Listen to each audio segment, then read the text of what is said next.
bismillahirrahmanirrahim. Assalamualaikum warahmatullahi wabarakatuh. Waalaikumsalam warahmatullahi wabarakatuh. Alhamdulillahirabbil alamin. Segala puji bagi Allah, Tuhan semesta alam. Baik, alhamdulillahirabbil alamin.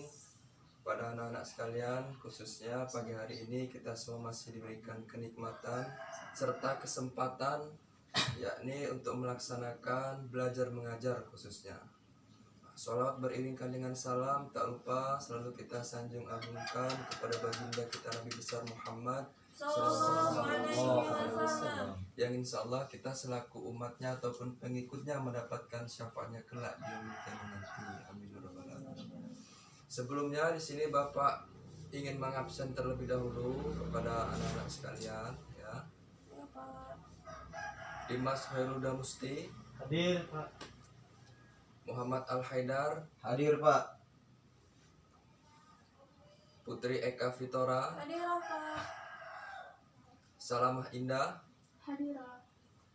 Nur Amelia. Hadir. Baik, terima kasih. Dan mudah-mudahan ya pertemuan kita pada hari ini mendapatkan suatu pemahaman.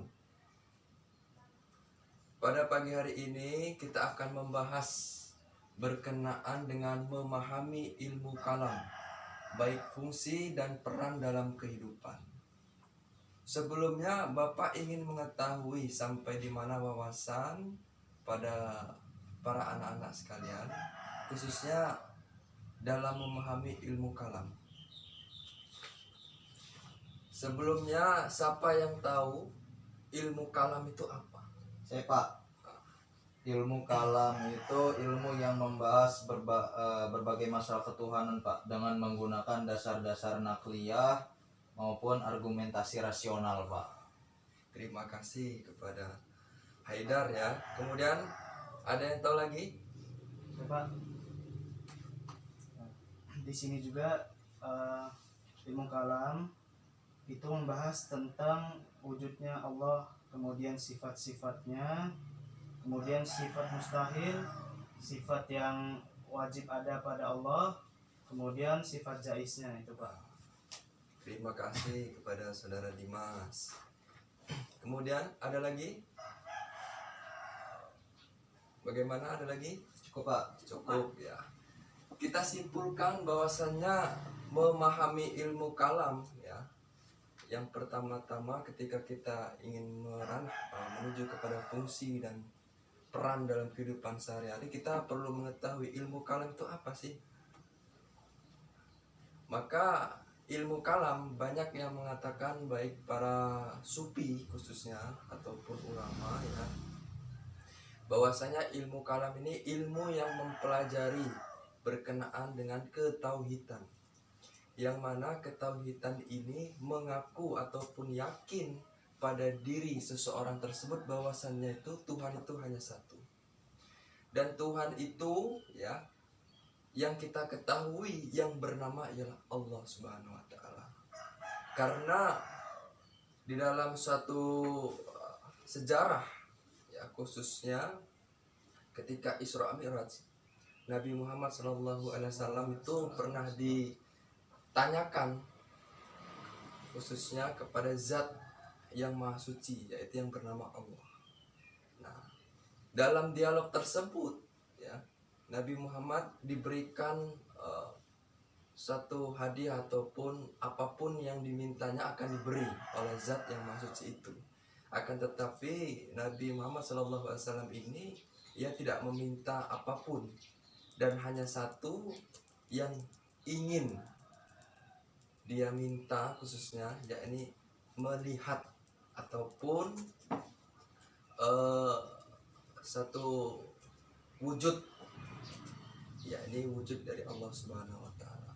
Maka di situ jelaskan bahwasannya ya, Allah Subhanahu wa taala memberikan satu dialog ya kepada Nabi Muhammad SAW, yang mana dialognya, bila mana engkau lenyap ataupun binasa, maka adalah aku di situ ya.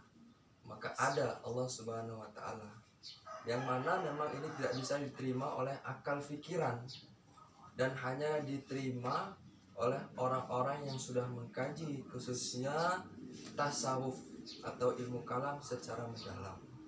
Kemudian kita menuju kepada fungsi. Jadi apa fungsi dari ilmu kalam itu sendiri? Ya.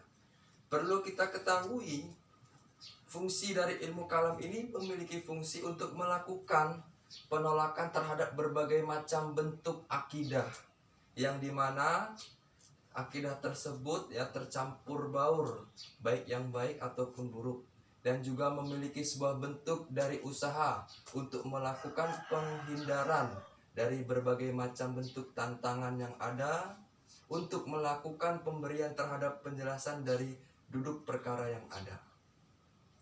Kemudian ya, fungsi dari tasawuf tersebut, fungsi dari memahami ilmu kalam memberikan sebuah bentuk dari landasan keimanan yang mana kita akan yakin, betul-betul yakin bahwasannya ya, salah satu bentuk landasannya kita ini memiliki satu pencipta, yaitu Sang Khalik ataupun Allah Subhanahu wa taala sebagai Tuhan semesta alam, tempat bergantung semua umat.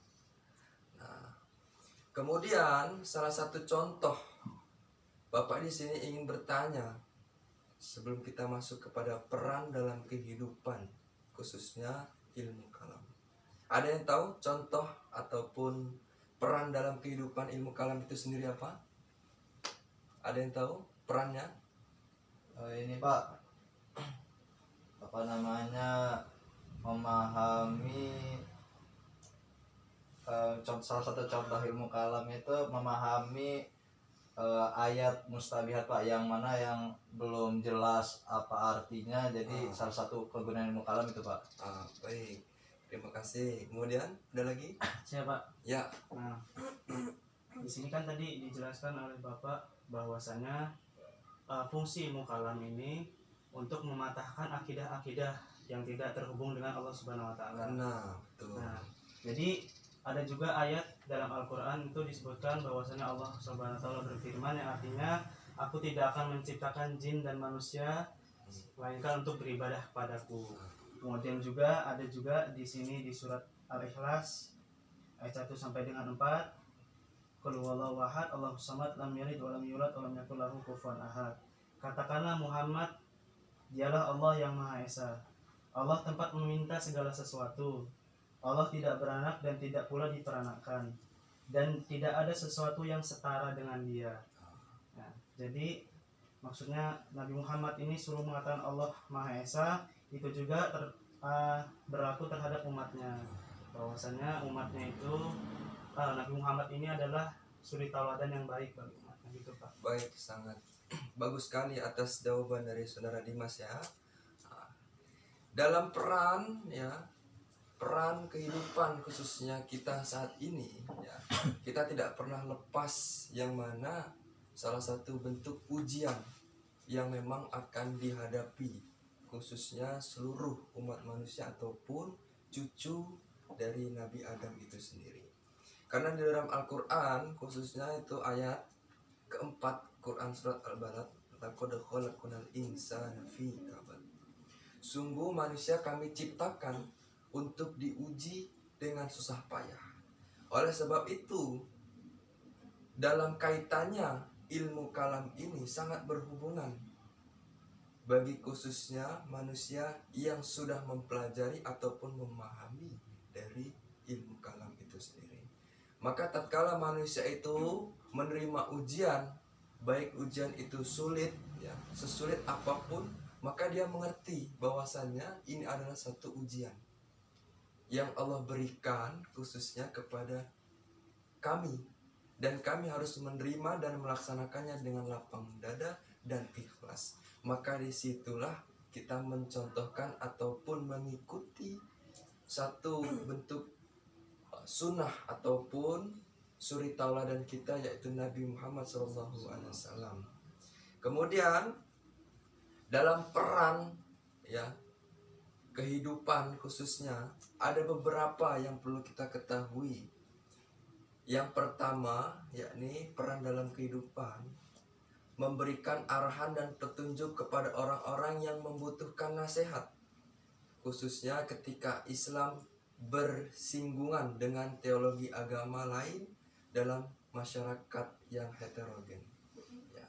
Artinya bagi kita yang sudah memahami dan sudah mempelajari ilmu kalam ini, baik untuk mengimplementasikan peran dalam kehidupan kita ini, kita perlunya ketika kita mempelajari ini, perlu juga untuk menasehati ataupun menegur khususnya saudara-saudara kita dan juga kerabat ataupun keluarga yang ada pada keluarga kita. Kemudian ya, ini menjadi pijakan bagi ilmu-ilmu syariat. Ketika kita sudah mempelajari ya secara penuh, secara kafah, kita tidak boleh meninggalkan suatu syariat yang mana syariat ini kuat sebagai landasan ataupun pegangan untuk kita agar kita tidak menyimpang dalam berjalan di muka bumi ini khususnya. Dan yang terakhir ini menjaga kesucian niat dan keyakinan yang merupakan dasar dalam perbuatan untuk mencapai kebahagiaan dunia akhirat. Salah satu contohnya ya, ketika orang tersebut mengerti hakikat dari kebahagiaan itu sendiri terdapat pada dirinya. Karena ketika seseorang tersebut merasakan dirinya itu kesulitan, gundah gulana, karena dia belum mengkaji pada dirinya sendiri, yang mana kebahagiaan itu ada pada dirinya. Salah satunya puncak dari kebahagiaan itu adalah ketenangan pada jiwa yang letaknya di hati, yaitu hati yang suci. Jika engkau mengenal aku, maka engkau kenal kepada Tuhan. Maka dari itu kajilah diri dan memahami secara kafah, maka tidak perlu lagi engkau bingung dalam melaksanakan ataupun berjalan di muka bumi. Mungkin sekian penyampaian dari Bapak. Sekiranya ada yang belum dipahami, Bapak buka satu tanya jawab ya kepada anak-anak sekalian. Yang ingin bertanya, Bapak persilahkan. Bagaimana? Izin bertanya Pak. Ya, silakan pada saudara Dimas. Ya. Tadi kan udah bahas tentang ilmu kalam Pak ya. Iya, betul. Nah, itu yang ingin saya tanyakan. Dulu. Gue tadi tuh mau nanya tapi udah ini. Ntar lama. Ntar mau nonton aja sih. Gak Belum apa-apa. ngebantu dia. Udah paham gitu. Daripada dia ntar nggak tahu jawabannya gamblang kemana-mana. Tahu lah, nggak apa-apa. Gimana, saudara Dimas? Ya, izin bertanya Pak. Ya. Manusia ini diciptakan tujuannya untuk apa Pak? Di muka bumi ini. Ya, betul ya. Itu salah satu pertanyaan yang mana kita mulai ya memahami dari pembelajaran khususnya ilmu kalam itu sendiri. Tujuan manusia diciptakan ke muka bumi ini tidak lain untuk beribadah kepada Allah Subhanahu wa taala. Yang mana dalam satu riwayat ya, khususnya janji tangis bayi dalam kolbu, yaitu ada 4. Ya, ada 4 janji tangis bayi dalam kolbu. Yang pertama, la ilaha illallah. Bayi ini bertanya kepada Tuhannya, akan kemanakah aku? Akan kemanakah aku? Maka sungguhnya Allah menjawab, sungguhnya engkau akan kuhadapkan ke alam kabir, yakni alam yang luas ini, yang besar, yaitu tertuju kepada manusia, kepada bumi. Nah, yang kedua, la ilaha illallah, bertanya kembali bayi tersebut, kekuasaan apakah yang aku miliki? Maka Allah menjawab, sesungguhnya menyusulah kamu kepada ibumu, yakni Tuhan nyata bagimu. Dan yang ketiga, la ilaha illallah, ya, la ilaha illallah, makan apakah aku? Kata bayi tersebut. Maka Allah menjawab, sesungguhnya carilah ridhoku yang halal bagimu yang ada di muka bumi ini. Dan yang terakhir, la ilaha illallah, akan kemanakah aku kembali? Maka Allah menjawab, sesungguhnya engkau berasal dari aku dan akan kembali ke kalbuku. Innalillahi wa inna ilaihi raji'un. maka tujuan hidup ya, tujuan hidup manusia diciptakan ini tidak lain untuk beribadah kepada Allah Subhanahu wa taala. Yang mana dalam kategori 4 kriteria ini tadi. Nah, bagaimana Saudara Dimas? Baik Pak, terima kasih atas jawabannya. Baik, mungkin ada yang kurang jelas, apa ada yang ditanyakan lagi? Cukup Pak. Cukup ya, baik. Jelas. Terima kasih kepada kawan-kawan semua, khususnya ya kita sama-sama belajar di sini lah. Walaupun khususnya Bapak lebih tua, akan tetapi itu sebetulnya bukan berarti Bapak ini lebih pintar.